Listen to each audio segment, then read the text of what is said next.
All right, WNBA transactions. They're coming fast. They're coming furious. This offseason has been great already so far. I haven't talked about any of the trades, but that's okay. Let's do it now. Look, I'm not here to break the news. I'm here to break it down. And you don't have to necessarily do that on the same day that it comes out. So let's talk about the first one. Plum, Lyod, and Lee, they all get traded. I've seen some grades about this trade that I don't necessarily agree with. I've heard some talk from fan bases that, I mean, hey, it's their opinions, but I'll just give you mine. Let's start with the players. Jewel Lyod, this is a win for her. Obviously, she didn't want to be in Seattle anymore. We all know the issues that she has going on there, or that she had going on there. And so she now goes to a team that has the second best odds of winning the championship in the WNBA. That's a huge upgrade to me. That's a win. It's a win. She doesn't have to sacrifice her money. She's not expected to carry the team. She will be expected to do a lot with less touches, and so she's going to have to improve her efficiency for sure. But it's a win for Jewel Lyod. Everybody has challenges coming into the next season. She has to step up and meet those challenges, but it's a win for her. Much better situation. Kelsey Plum, she returns to Southern California, where she's from. She goes to a team where she now gets to expand her role as a leader with a young team there. Also, her role on the floor, not sharing the court with Jackie Young or Chelsea Gray, or playing behind Asia Wilson, who's one of the highest usage superstars in the league. So, huge win for Kelsey Plum, in my opinion. There's no pressure to win a championship in the first year. She does have to make the team better. They want to go to the playoffs for sure. I think they're right there with Cam coming back. But this is a win for Kelsey Plum. Not a win as far as the income tax situation goes. You know, there's no income tax in Las Vegas, and there definitely is in California. But, you know, she can make up for it. It has a huge market. You're going to one of the biggest markets in the country, so she has her opportunities to make up for it. Lee, there's been rumors that she didn't want to be in LA anymore. Nothing ever substantiated. Let's just assume, because she didn't necessarily sign that offer that they put out there, I don't believe. Let's just assume that she did want to stay because we haven't heard otherwise. Even so, this is still a win for her. Still a win for her because it's a clear path forward to minutes. We saw last season she was kind of in and out of the rotation, didn't really have a defined role. I don't see that changing with Cam Bree coming back. So now, if she stays with Seattle, she's in a great situation there with a great franchise. And, you know, hopefully she can establish herself in the league, start to find some solid footing, and she'll know exactly how many minutes she's going to be playing on a night to night basis. Well, nobody does, but you get what I'm saying. She'll have a more defined role than what she had in LA. And so for me, it's a win all across the board as far as the players are concerned. The teams as well. I'll be honest with you. Las Vegas, they didn't get any worse. They didn't get any worse by swapping out Lyod for Plum, and they gained a number 13 pick, which we know they lost their first round pick because of some shady dealings with Natalie Williams, but they got one back, which is essentially the first. It's a first round pick next year when there's more teams. Right now, it's the first pick of the second round, so it was a win for me. The players are about even. They gained a nice pick that they absolutely need. It was a win for me. LA, I felt like they really, really won this trade a lot more than what I'm seeing around, some publications and some of the fan base talk. They got a B minus on ESPN. I feel like they smoked this trade, to be honest with you. Kelsey Plum, whoever they pick second, whether it's Miles, Kiki Iriafen, anybody, they don't have higher odds than Kelsey Plum of being an all-star next season. Kelsey Plum for the next 2 seasons has a higher chance of being an all-star. She also has a better chance of leading this team to the playoffs than any rookie that they would have drafted. Seeing as how they traded away their first round pick for next season to get Rickea Jackson, and seeing as how they're probably going to be too good to be in the Juju Watkins sweepstakes, whether they made this trade or not. You absolutely want to be in contention. You don't want to give away, and even though it's a sunken cost, that first round pick that they traded away, whatever happens with that pick, it doesn't affect LA whatsoever. But this is still sports, not just business. And you want to get wins. You don't want that pick to be a second overall pick or a first overall or third overall pick. You want to make sure that that pick is as low as possible. You just do. Even though, like I said, it doesn't affect LA at all if that is the number one pick or not. It's gone. But they absolutely want to maximize that trade value and make sure that pick is low as possible. And like I said, if you're gonna miss out on Juju Watkins, then you damn well better be competing for if not one of the top 4 teams in the league trying to get a championship, you better be looking like one. Get a fan base something to be excited about because being in the middle is not an option. So this makes them a lot more attractive to get another free agent possibly. If not this year, then the next year's class. But having some vets like Plum, like Hamby to go along with that young core of Rickea Jackson and Cam Brink, I think that makes them a lot more attractive for a potential free agent to come and join them. And at that point, they'd be almost like a super team. The whole league is almost like a super team, but you get what I'm saying. So it's a win for them. For Seattle, they had to do what they had to do, right? If Floyd wants to go, they had to trade her. And in my opinion, they got the best return possible for a disgruntled player that you can get. They got that number 2 pick.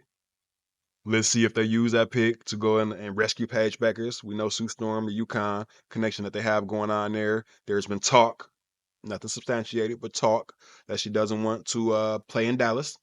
And so now that Seattle has moved up to the number 2 pick, they're in potential. They're in position to make that move, especially if she makes it known that, yeah, I do not want to go to Dallas. They would be right there to benefit from that. So it's a win, in my opinion, for them.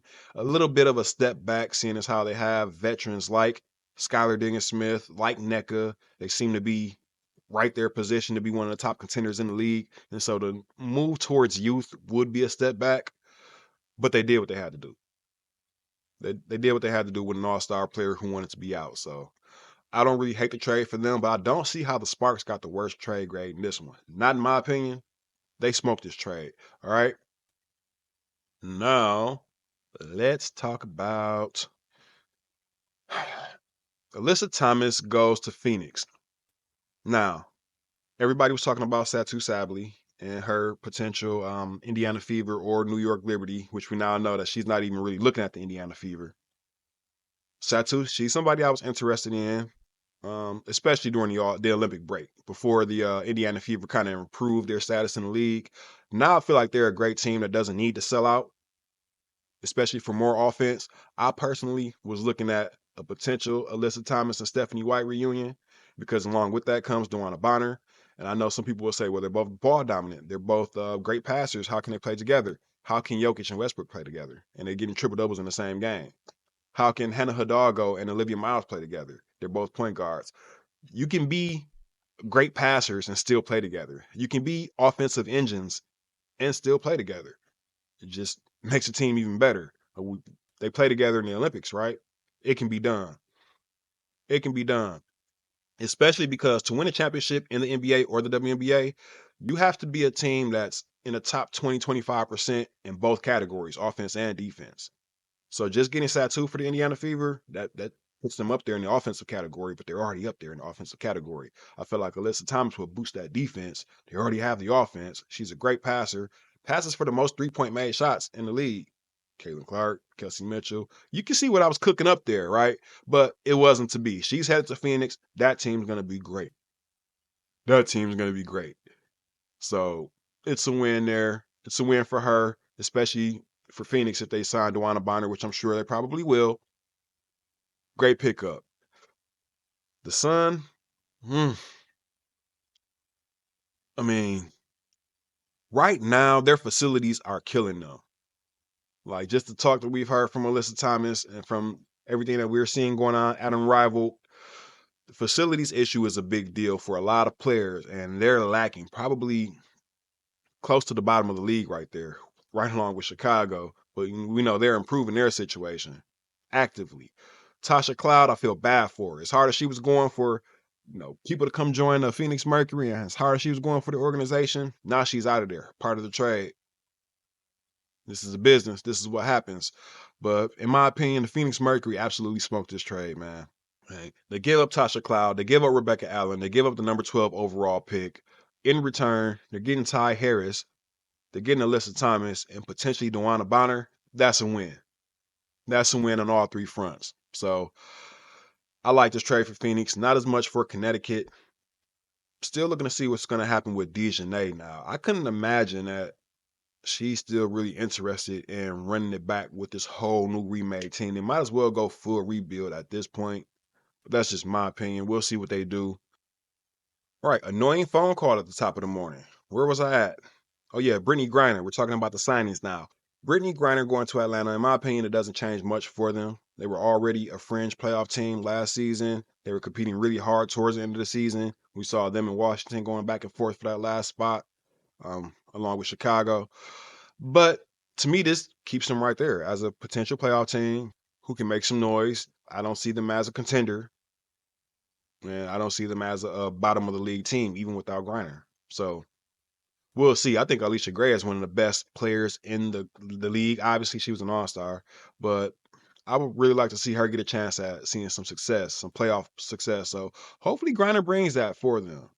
But I don't really see this being like a real beater type of team coming into next season so far.